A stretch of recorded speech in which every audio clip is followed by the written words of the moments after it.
Are you a bass beginner and are you struggling with your practice or just getting better? Well, there's a potential that you're making one of these 5 mistakes. In this video, I'm going to show you what these 5 mistakes are, what they might sound like, and also how to fix them as well. So without further ado, let's just get straight into it. Now, the first major flaw with bass playing is bad tone. Now, obviously, when you start playing the bass, you're not going to have that great professional tone like you've been hearing on just whatever, Spotify, the records, if you've still got vinyls around. I've certainly still got vinyls around. But yeah, bad tone is the killer to any bass scenario. You've got all of that string buzz and you just don't have that sort of heart which you hear everyone have. Well, firstly, do you know about your bass EQ? Now, that can go a long way to just give you the best setup for it. If you want more bass, turn your bass knob up, and if you don't know what your knobs do on your bass, then look up what they do and figure out what they do. If you've got a standard P bass or jazz bass, the setups are pretty simple. I'll put them here and I'll put it here, and you can see what the standard knobs will do on a P bass and a jazz bass. Now, I've got Stingray, that's a little bit different, but you don't have to know about it. Essentially, I've got volume and then bass, no, volume treble and then bass there. So I can turn up my bass if I want, and I can turn up my treble if I want, and turn up and down my volume. And that goes a long way in the sound production and, you know, what sound you want ultimately.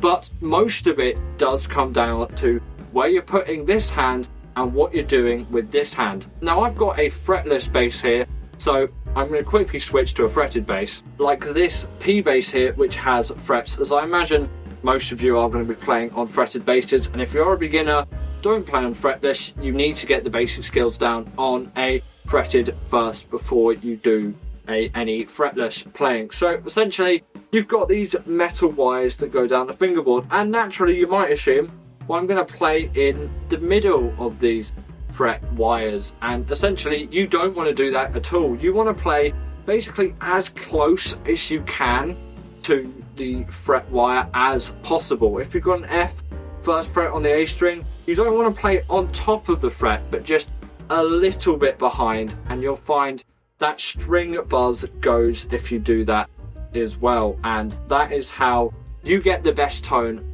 on a fretted bass. Simply play right next to the fret. If you play right up here, you just get loads of string buzz, and it just sounds awful, really. So for the best bass tone on a fretted bass, play right next to the fret, and for a fretless, you play on wherever the dot is or wherever the note is in tune for the best tone, because tuning becomes the issue there. But you don't have to worry about that on a fretted bass. So as long as your strings are in tune, you'll be in tune, and as long as you play next to the fret, you won't get any string buzz. Now, some cheaper basses will be a little bit buzzy as well, but you can't blame all of that down to your setup. Ultimately, it is you as well. And there's a big issue with this hand as well. When you look at the positioning of where this hand is, you often find, now, that some people would use a pick, and for standard bass stuff, that's not really what you want. And you'll see people sort of push up on the strings and do all kinds of stuff like that, which is not what you want to do for proper bass fingering technique. Essentially, if we're playing on the E string, I'm gonna have my thumb on the pickup. The pickup's just a little black thing or white thing, just a thing that sticks out of the body under where the pickups. You'll see these like metal circles on it as well. On a P bass, they look like this. On a jazz bass, it's different. On a jazz bass, pick the pickup that's down here. Really, you can use either, but I prefer the sound from the bridge pickup. And, you know, in some ways it's sort of easier to play down there because you kind of have to put less force in to get a big sound out of it, I find, in some ways. But on a P bass, we're going to be playing over the pickups, or really a little bit in front of the pickups, but we're not going to be too fussy about that. So don't worry, put your thumb on the pickup. There's a screw in the middle of this one, so I've got it on the screw side towards the end of the neck here rather than the other side. So put it there, get a good grounding with your thumb, and then you just want to press on the string, and you've got 2 fingers that go like this, obviously, and you just want to press on the string. You don't want to pull or pick up or flick. You just basically want to press and pull your fingers through the string, and then you can do 2 like this. But then for this, practice with a metronome and try and get consistent rhythm through it, because you don't want like sort of inconsistent sound. It should just be one sound that just is consistent and just works and sounds nice. But you want to press the string down, sort of press through it. You're sort of doing like that with your finger. You're not really like, you're not flicking up or you're picking up. You're not really arcing your finger in a way. It's still flat, but you just sort of pull in towards your thumb, and you do the same with both fingers. And if you're doing that well and effectively, you're going to get some great bass tone, provided that you're playing at the right spot on the frets as well on the fingerboard. So once you do both those things, you're guaranteed to have a much better bass tone. Working on these things for beginners is absolutely essential, I think, especially this hand, which is sort of the harder hand to get round in some way for the bass tone side of things. It's easier, much easier, to put your hand here and, you know, put them at the right spot on the frets, but this bit is the tricky bit. So work on it for as long as you need to, but remember, press the strings, don't flick or pluck the strings. Now I'm going to keep with the fretted here because I think it's just better for all these beginner examples. But next up, we have got just sort of, where do I put my fingers? Like, how do I arrange my fingers on the neck? Because you'll see people do all kinds of weird positions, and then they've got their thumb over that. And, you know, some of these are definitely valid, like the thumb over, but that's not really what we want to do for standard bass technique. And, you know, for getting you the best efficiency is ultimately, you want to play bass as efficiently as possible. You want to put the least amount of energy in to get the best tone for you. And this does come into tone slightly, but it's more in just sort of your fluidity and how well you can get around the instrument. But you'll get all kinds of positions where you get really closed hands and people putting loads and loads of pressure on. It's sort of natural to do that when you've got all these big fat strings and they just make your fingers hurt, and then you just feel like you've got to really give a lot of handful to get good tone in. And you really don't. Playing lightly is often the best way. Not too lightly that you can't hear anything, but lightly enough that you get a great tone, but you're not getting all that extra clang, and you're not feeling like you're putting so much effort into it. It is going to feel like a little bit more effort when you're just beginning, but if you played it for a month or so, you should really get used to it. But what are you going to do with your fingers then? I find if you just take your hand out this, it's a little high five, wiggle your fingers round, make sure that they're all sort of like not tight up, and get your hand really relaxed. Ultimately, you want a relaxed hand, and don't put your shoulder up, this shoulder, or if you're playing a left-handed bass, this shoulder, obviously it'll be the other way around.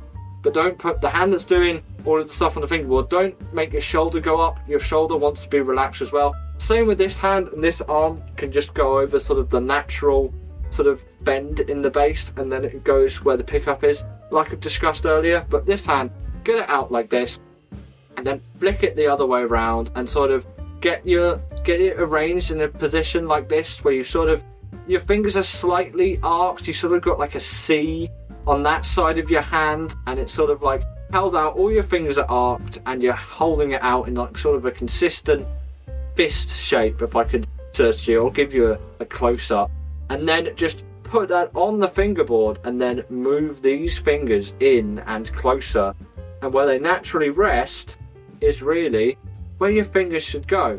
And do use your pinky. I know for a lot of beginners that you just don't use your pinky, because your pinky is your weakest finger, and you just 1, 2, 3.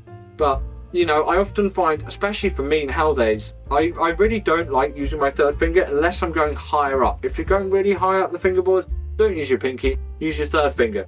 But for this stuff down here, use your pinky, and then do the 1 fret 1 finger technique, and then you can do the technique where you don't use the third finger. That's more sort of jazz traditional-y if you want to get into jazz. But I still think you should practice both methods of using your third finger and not using your third finger, and, you know, see what works for you. But please do use your pinky and try and train your pinky up. It is probably like the most useful finger for when you're getting round stuff. Ultimately, if you can use your pinky, you are really in a great advantage compared to a lot of other beginner bass players, and it is really a big issue, which is why I've separated it from the previous one. Use your pinky is just such a big thing. And next up is tuning. If your bass is not in tune, please tune it. You can get tuning apps on your web browser, on your phone, on basically wherever. You can get your own dedicated tuners as well, and you can get free ones, you can get ones you pay for. But essentially, it's never been easier to tune your bass.